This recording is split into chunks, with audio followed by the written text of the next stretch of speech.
Hi everyone, and welcome to SuttonsDaze. Today we are getting to a project that I've been putting off for way too long. Whenever I find a really great deal on bell peppers, or if I don't get around to using them as quickly as I would like to, I toss them in the freezer to be able to process at a later date, to be able to save them for a later date. You know me, I hate wasting money on food. I hate wasting food. It's just criminal. We should not be doing it. There's always a way to preserve it, okay? Bell peppers is one of those great cases. I don't know about you guys, but in the dead of winter, trying to get a bell pepper at a decent price is almost impossible, especially here in Michigan. If they have them, they're shipping them from a different country or California, and they cost a lot. I mean, I've seen bell peppers, a bell pepper, for $2.99 or more. Not going to happen. I'll rearrange my menu. However, when I just want some bell pepper that I'm going to cook in with other things, I know exactly where I'm going. I'm going to my pantry and I'm going to my freezer. Now, in years past, I have done just freezers for saving them, but then I started putting them in jars, and it works beautifully. Now, this is a very simple recipe, a very simple process. You can do roasted bell peppers. You can can those. You can also pickle peppers, but in this case, we're just going to can bell peppers.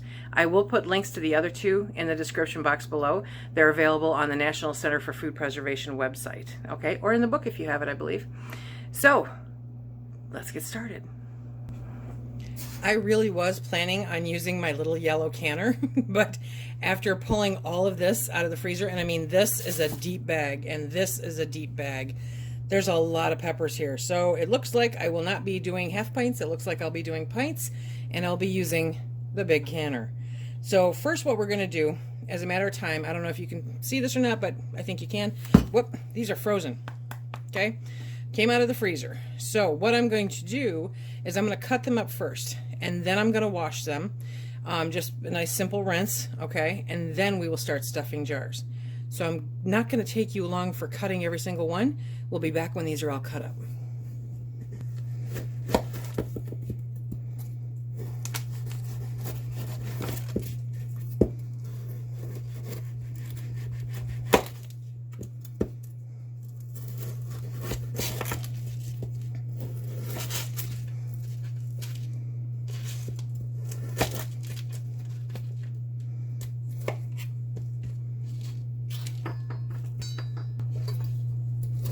While they're still frozen, cut them into the strips that you're going to need. It's much easier to do them when they're frozen than it is after they're thawed. Much easier. Have a good sharp knife and be careful.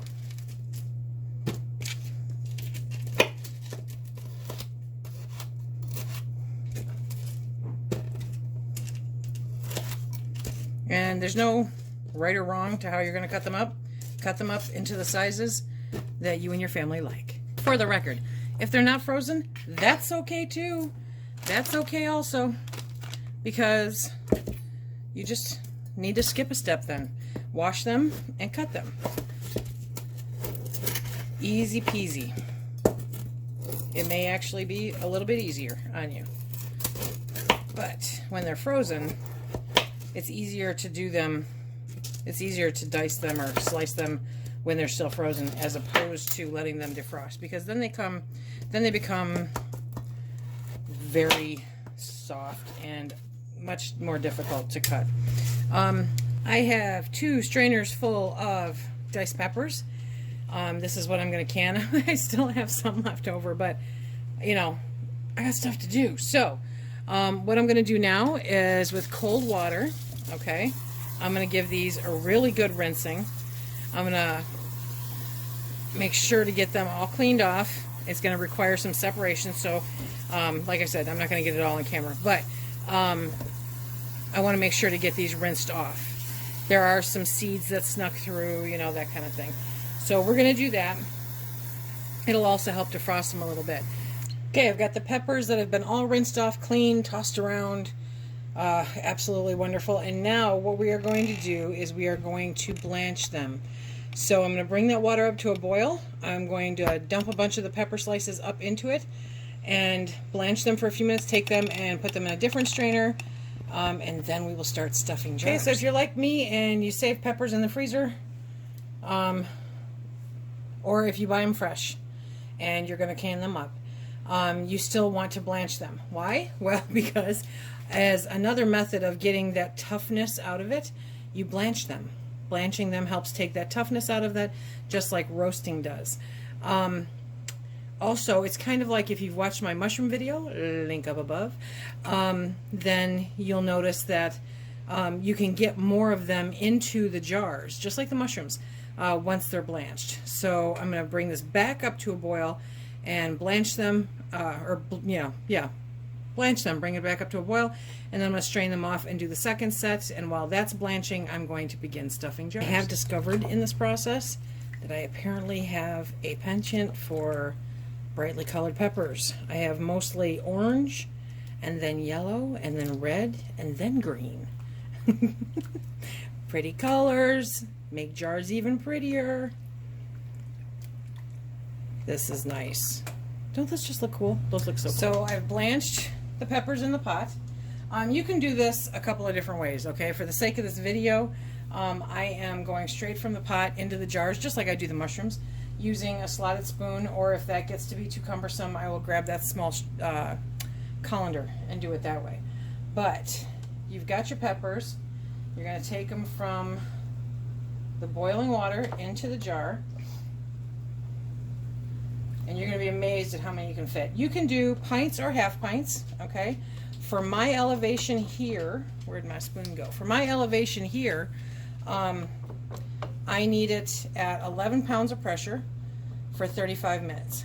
So you're going to need to check out the website in the description box below to determine if you need a higher pressure or not. But for where I'm at, that's good. So I'm gauging it at an inch headspace, and we're going to stuff the peppers in there. And once the jars are full, then we'll come back and we'll add boiling water. Okay. Now, personally, I believe you can use the water that's in the pot. There's the peppers were already cleaned off. Okay. You might have a random seed that you missed. I don't find that to be a massive problem, truth be told. Seeds are not going to make or break my day or my meal. It is totally up to you, though. Okay. So we're going to get these all stuffed, and then I'll ladle in the liquid from the pot. And then we will debubble. Very, very important to debubble when you're doing these. These are some pretty big strips, okay? So I'm actually kind of surprised that the National Center for Food Preservation gave it a thumbs up. Because like, in my mind, it's like cabbage, which they do not give a thumbs up to. That is a rubble canner project. But the issue is that air bubbles, whoops, can get trapped underneath these slivers. And if you don't debubble, then bacteria can get trapped in those air bubbles, and then you've got a prime case for botulism. That is exactly what we're trying to fight against here, obviously. We want control of our food. We want to know what's in it. In this case, I know that it's going to be water and peppers. I'm not even putting salt. I'll put salt if I want it when I go to cook it. I want these as simple as possible. So that's what we're going for. But debubbling is crazy, crazy important, especially when you're looking at contents like these, where it can trap air underneath the slices. Okay? So let me get these ones done and filled, and then I'll work on the next pot. I think I have more room here. And again, this information will be in the link in the description box below direct from the National Center for Food Preservation, which you all know I'm a huge fan of. So not only are you saving time, you're saving money, you're reducing waste, you're trying to catch peppers in water, and you're doing it safely. All of those things right there benefit you and your family. And that is the goal. That is the goal, period. That's the goal for Project Pantry, and that is the goal for this project. Okay, now I'm going to get the liquid. I filled 5 jars and a partial. Whoop, whoop. Oh, talking and filling at the same time, Lisa. I'm gonna have to dump some water out of there. Remember, you want an inch headspace. Okay, and you may have to go back after you debubble and add a little bit, because when you debubble, the water goes in where the air was, and so that may lower your headspace a little bit. It's all something you want to keep an eye on, and it's not difficult. If it sounds difficult, I promise you, it is not. It's a very easy visual thing to keep track of. This rim right here is an inch headspace. So you need to have everything at that and below. That's your inch headspace. So if you're looking in books like Heather over at the Needy Homesteader, I'll link that video up above too. If you look in those books, you'll see that the headspace was way down here. And that's just not right. That's not safe, and it's not right. Okay?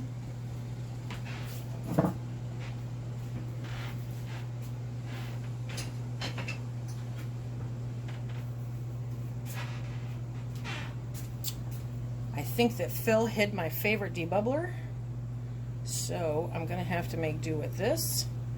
But see, there's bubbles coming up, so you want to make sure to get around every side of the jar, do a little push. It's much easier with 2 hands, trust me with this. And you want to get in there and debubble, okay? You want to push stuff around and make sure you're getting the bubbles out. And you want to do that for every jar. If you're over an inch headspace, which is, this one's like at a ½ inch headspace, I'm going to want to remove some of that water, okay? So I will do that before I put lids on it or, whoa, anything else. 2 hands, Lise. Okay. Use 2 hands. But the water is hot, so you're going to need an oven mitt or something like that. Okay? If you don't debubble also, you will run into an issue. I can't believe how much air is coming out of these. You will run into an issue of potential siphoning. By not getting the bubbles out, you will cause siphoning, which can cause failures. And it makes the product not look as nice, which is a consideration, and will impact your end result headspace. Just as a point of clarification, I don't trust anything I debubble one-handed. So whoops, see, and I got bubbles in there. That's what I don't want to do. So I'm going back and debubbling the ones that I showed you originally, because making sure that these are properly canned is a priority for me. These are going to be some beautiful pepper dishes in the wintertime. So use both hands. Okay? Really work at the debubbling. Don't be lackadaisical with it. It's really an important part of the canning process. While the other peppers are still blanching, I thought I'd finish this up. I took some vinegar, wiped down the rims to make sure those were perfectly clean, double check the jars. Now I'm putting on the lids because I'm pressure canning these. I am not heating up the lids, okay? Now I'm doing finger tight my rings. There we go. And then I'm going to push these back on the towel for a minute until I'm done so that I can load the canner all at once, because the canner is going on the same burner that I'm currently blanching. Okay. Isn't that the coolest jar? It's a square mason jar. I love it. It's from Canada. I don't know why I can't have square mason jars here, but I can't. Okay, so I'm going to move those back. And when I'm done with blanching the other ones and loading them into the jars and getting them all ready, we'll be back. I ended up with 12 pints, 9 on the bottom, 3 on top. Again, I'm going to pressure can these at 11 pounds of pressure for 35 minutes. I'm going to let it vent for 10 minutes, then I'm going to put the weight on and let it go. Once it hits 11 pounds of pressure, I'm going to let it go for 35 minutes, and then I'm going to let it depressurize naturally and then wait 5 to 10 minutes and take the lid off and then pull them out, and that's when we'll be back. Remember, these are hot packed, okay? These are hot packed peppers, so the water in the canner is hot, the water in the jars are hot, so that it doesn't cause any issues, okay? And yes, that's it. Ready, set, go. See you in about half an hour. Okay, so it depressurized naturally on its own. I'm now taking it out of the canner.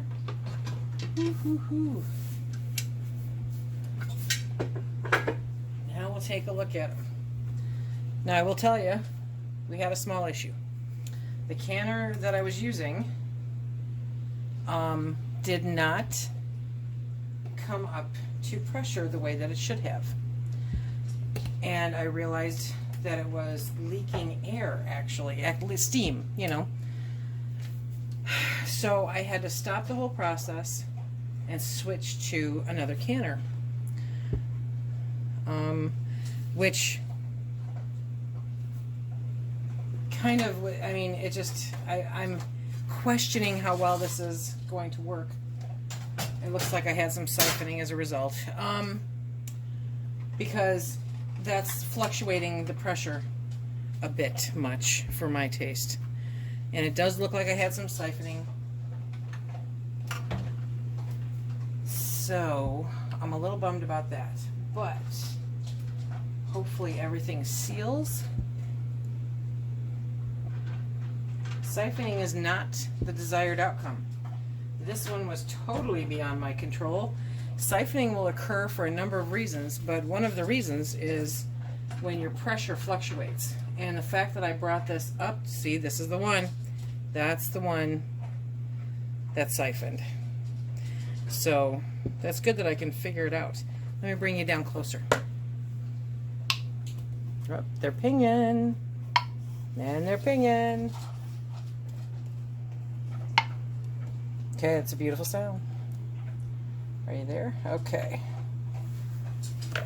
So that's, oh, looks like another one. So I will keep track of those two in particular. I mean, we had a number of pings. I'm just not overly confident how many of them are actually going to seal. And it was the fluctuation in the pressure. Absolutely. I can see siphoning in a number of jars now, now that things are cooling off. So we had a major siphoning issue. But I heard a lot of pings, and I see a lot of lids that are dented in. However, I do see some that are not. So we shall see. I might end up making some pepper soup. You know, stuff happens. Stuff happens. And this is one of those things that happened. Did not anticipate the canner not working the way that it should, and having to move them to a new canner, which then it fluctuated the pressure a lot. So this is not what I would call an uber successful canning session, but for the ones that do seal, I definitely saved some money, and for the ones that didn't, it just means that I get to try again and make some soup, some pepper soup. Unstuffed pepper soup is the bomb. We'll do that with any that didn't seal properly. Okay, so that's it for tonight. We saved a little bit of money, and we learned a lesson regarding pressure and siphoning. Okay, remember, if you like what we do here, please hit that like, subscribe, and share. Check us out on Instagram, Facebook, and Twitter. And remember, be safe.